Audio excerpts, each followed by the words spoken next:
केंद्र सरकार ने आज यानी कि बुधवार की सुबह popular front of India PFI को बैन कर दिया है और इसको लेकर गृह मंत्रालय की ओर से संगठनों को बैन करने का नोटिफिकेशन भी जारी किया गया है। पीएफआई के अलावा 8 और संगठनों पर कार्रवाई की गई है और इन सभी के खिलाफ टेरर लिंक के सबूत मिले हैं। केंद्र सरकार ने यह action unlawful activity prevention act UAPA के तहत लिया है। सरकार ने कहा पीएफआई और उससे जुड़े संगठनों की गतिविधियां देश की सुरक्षा के लिए बड़ा खतरा है। पीएफआई के साथ साथ rehab India foundation, campus front of India, all India imam council, national confederation of human rights organisation, national women's front, junior front, empower India foundation, rehab foundation जैसे तमाम संगठनों पर सरकार ने 5 सालों तक बैन लगा दिया है और बैन लगाने की सरकार ने कुछ वजह भी बताई है।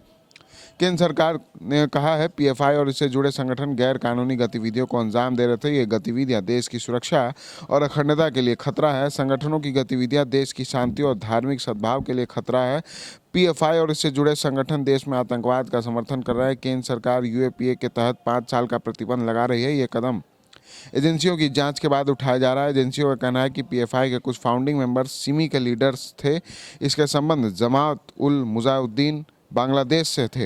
ये दोनों प्रतिबंधित संगठन है। ऐसी कई घटनाएं जिनसे ये साफ होता है कि पीएफआई के संबंध आईएसआईएस से हैं।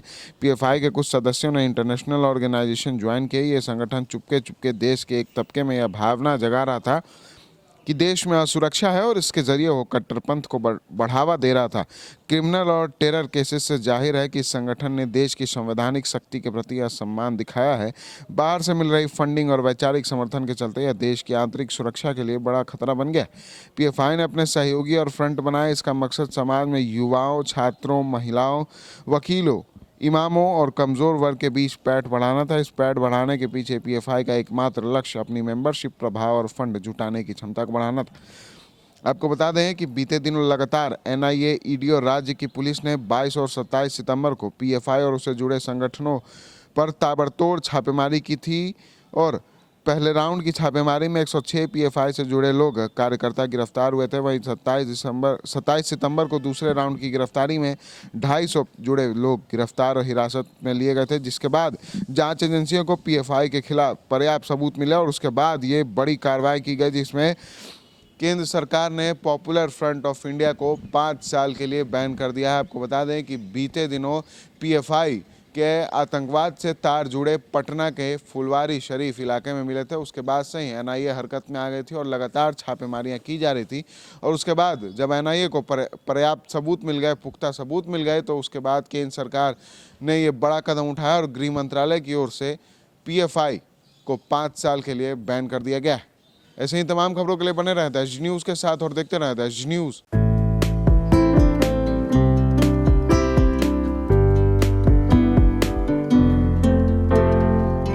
आशीर्वाद इंजीनियरिंग ग्रुप की तरफ से बिहार वासियों और देशवासियों का दशहरा का ढेर सारी शुभकामनाएं और अपने जितने आशीर्वाद इंजीनियरिंग ग्रुप के क्लाइंट हैं उनको ढेर सारी दशहरा को बधाई देते हैं। जय माता दी।